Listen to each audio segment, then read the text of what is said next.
Spear, shield, and stone. To arms! They come! They come! They come! They're on!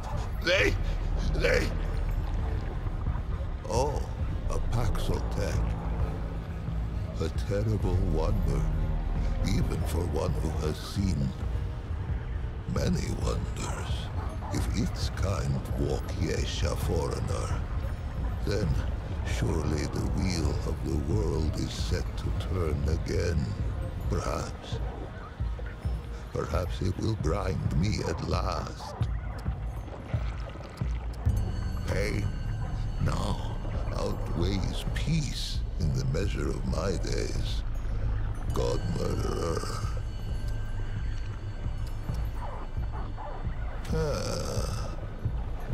Know it nothing of the hoofless who have voyaged before it? Is it innocent of the lifeblood that stains its hairless hands? Curious. A curious race, Paxotech are, to be sure. How came I to this wretched state? Its eyes reached the question, before its tongue left home or hearth. The tumbling ruin beneath its tender pads was once a fortification, an encircling bulwark to the greatest conurbation ever brought forth on Yesha's soil. Such faith we put in its solidity. Merchant and marshal, peasant and prince, their souls kneeled at the altar of within and without. But a wall is a false god, built to crumble. The only thing a wall ever truly divides is a fool from his wisdom. The rifts open swiftly. They split the bulwark stone as a hot needle kisses the onion skin of a boil, and the pus poured through on tangled wooden limbs. Yes, the final calamity. Their numbers endless. They rushed upon us like a river in flood. The end began. Teeming with life. The sun has never shone on a city greater, ruined, so that I might not even visit it in dreams, charneled by the root. Yes, the final calamity. Their numbers endless. They rushed upon us like a river in flood. The end began. For 40 days, we fought them on these steps. The soldiers fell first, then the officers. Then they called upon the priests. We knew the children would be next. And so, we flung our very bodies into the breach. Some were torn apart like green shoots in a glutton's teeth. Others were swallowed whole and vanished from the sphere. I stuck, anguished cork in a malign bottle. It seethes around me. It waits to disgorge its grotesqueries once more upon Yesha's scalded skin. Please, Paxotech, wanderer, it who would do right, put its edge to this cursed snarl. Vent its rage upon it. We lay near are no strangers to the last voyage. Destroy the knot. Please, Voyager! Its weaponry is handy. Do not hesitate. Strike the growth. Sunder the snarl.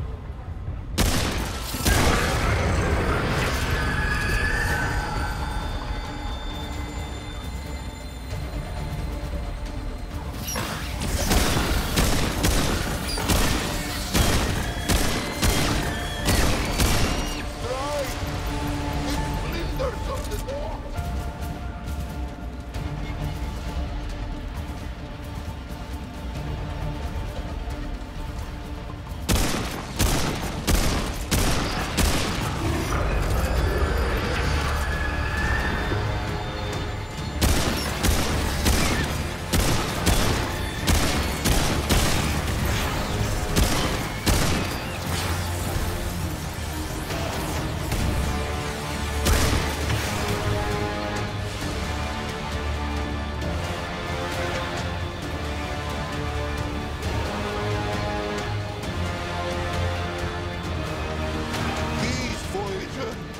It's when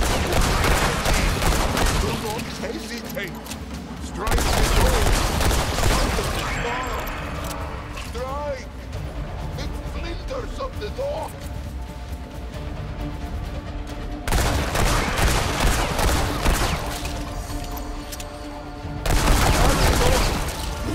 Still to my hated prison. Smoke is concerned on one who wants no more of this half-life.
Bag's full.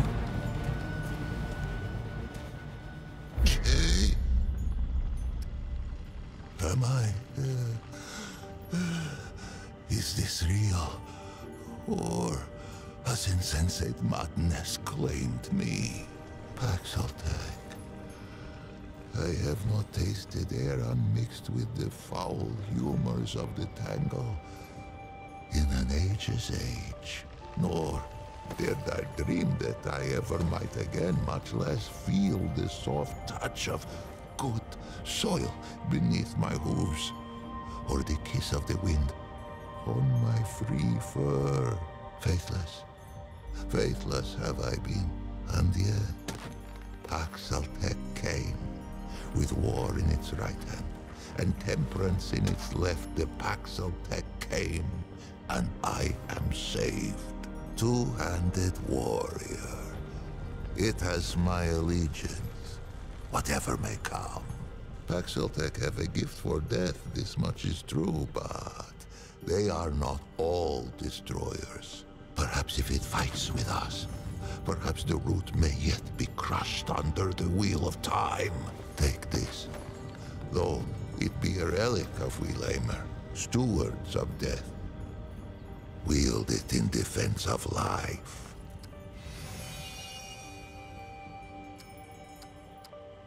I think I shall linger here a while yet. Many are those who fell on these blood-soaked steps. No, some are now naught but bones. They each deserve the funerary rites of royalty.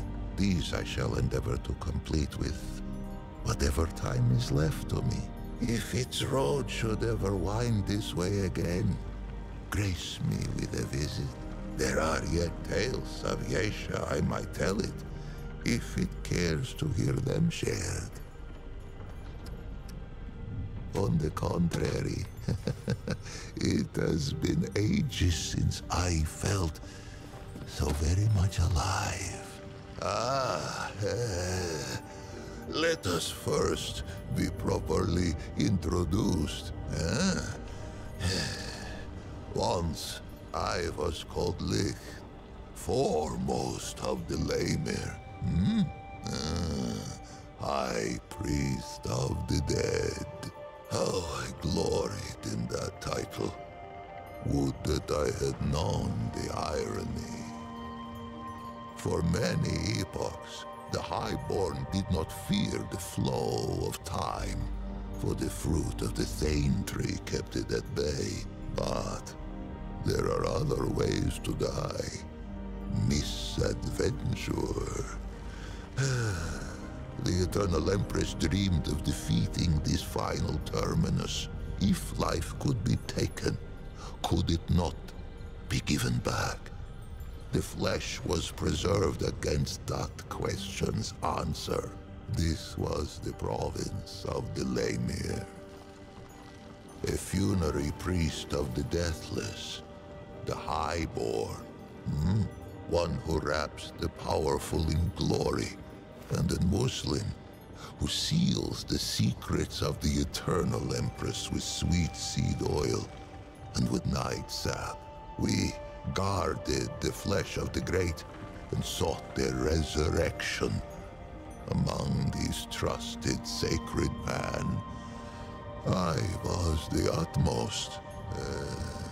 I relished the favor of her permanence. More fool I. But let us start at the beginning.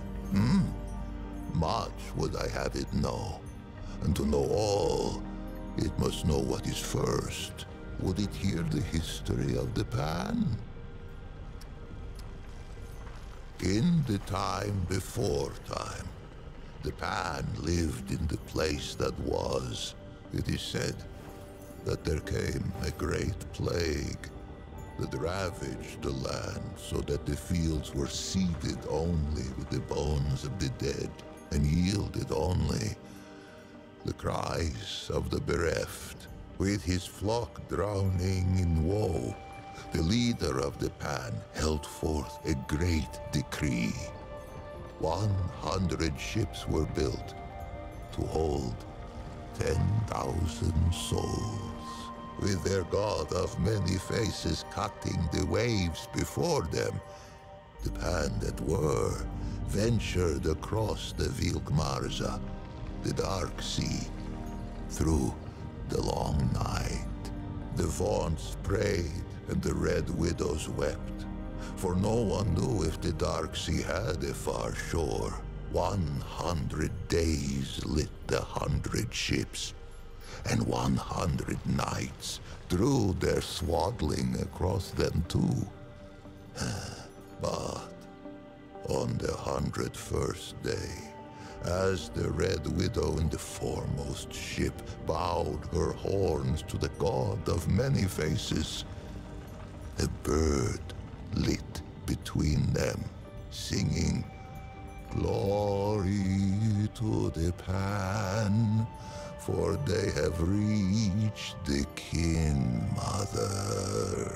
Yesha rose like the dawn before them, unseen, untamed, and free. The king who was, him known to the Pan as Kolket the War-Handed, later Kolket the Woebegone, and at last as Kolket the Wise. Quick of blade was he in his youth, a fearsome general who watered the tree of progress with the lifeblood of many enemies. But the exploits of youth brought Kolket no peace in age. They say he took the plague as fate's judgment against his warlike eye. Fate offered a choice: flee the land of his fathers, or end his line as the king of death. Kolket hesitated no more in pilgrimage than he had in war. He raised up ships as once he had raised regiments. He sailed from the place that was with a heart full of hope. He was never to see Yesha's shores. He passed in peace before the crossing's end, greeting death with grace. The god of many faces had been with the Pan since the place that was. Longer, none speak of a time before its guardianship. It was a god as real as the soil beneath us, a god one could visit, a god one could touch. Its ways were not known, but all agreed it loved us and ever would. More would I have it here of this, for this tendril twines with its own. But patience two-handed one, each thing in time. In those days, there was no empress, there were no queens. Kolket the Wise passed on the dark sea and left no heir. It was only agreed that the clergy should step in where Kolket had stood. The Vaughns spoke for the many-faced one, and the Red Widows spoke for the sun, stone, sky, and stream. It had been ever thus. Now, they linked hands to cradle the destiny of the Pan. For 80 days, the Vaughns fell prostrate upon Yesha's unfamiliar shore. They prayed for a sign that our searching was over, and that this forest should be ours. On the 80th day, two forms emerged from the depths of the jungle. First came a doe with coat of red. Where it walked, the soil gave forth flowers and sweet berries, and they took it as a sign of grace. But behind the doe came another, a wolf with fur as lightless as the obsidian waves the Pan had so lately crossed. Surely, this great beast was a portent of death. Yet, desperate were these threadbare priests of old, and of these visions to their charges, these Vaughns spoke only one. And why not?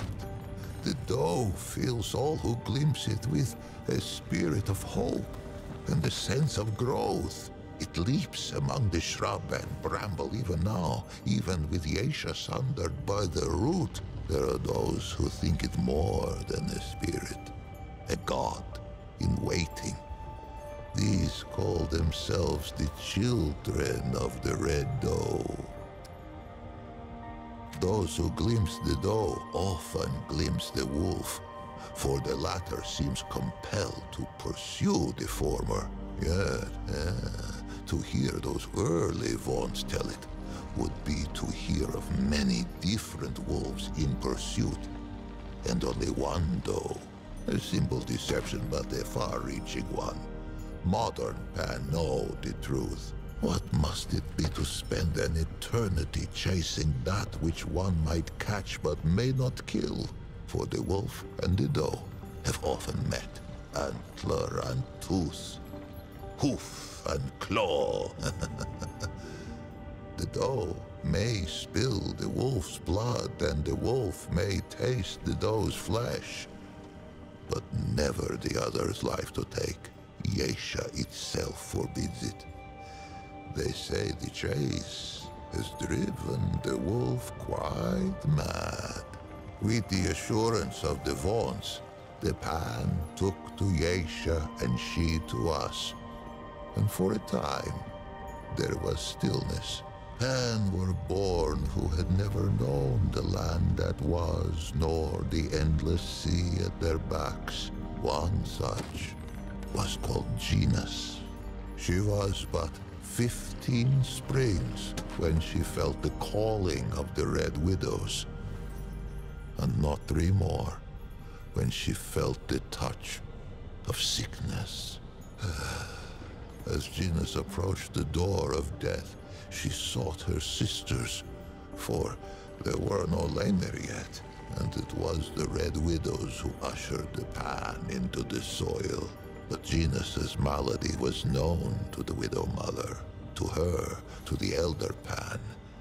It seemed the plague had found them again, even on this distant shore. Genus was shunned, cast out into the jungle, and her name was forbidden from Pan lips. None among them could have foreseen what would come next. Plague-ridden and scorned, the Red Widow Genus had been cast into the jungle to be forgotten. But fate had other plans. After many days in the jungle, Genus emerged. The Pan were humbled, for all signs of plague had been lifted from the young Genus, replaced by a regal gait none could deny. Fascinated, all assembled to hear her tale. And quite a tale it was. Genus spoke of a vision that had come upon her as she lay in the moss, gasping out her last. In her vision, the plagues had returned. Pan, young and old, wailed and keened and spat their last blood on Yesha's pristine sand. But then, when all seemed lost, a great tree rose out of the jungle, strange and wonderful, and heavy with luminous fruit. This tree, the Thane, she named it, gave all who ate of it a life unending. The Pan embraced it, and their glory stretched on for 1,000 epochs. Genus rose to power on this. The spire built of words. There remains much to hear for those that would hear it, much to learn for them that wish to learn it. No, I can't carry any more of that.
Take care, my friend.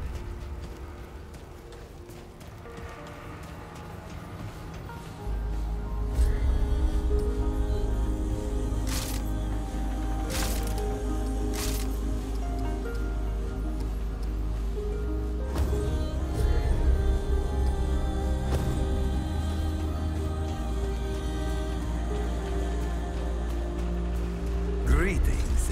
Come for more gems? Quality it cannot find elsewhere, not even on Yesha.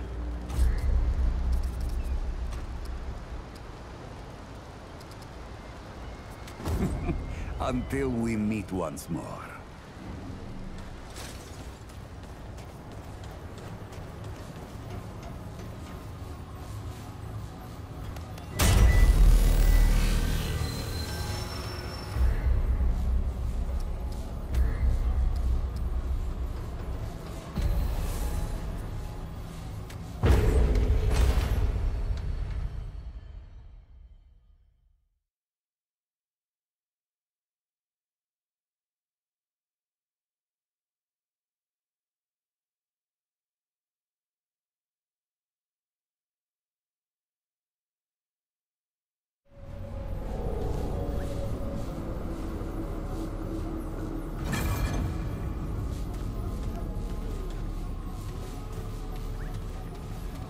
All right, come and get some.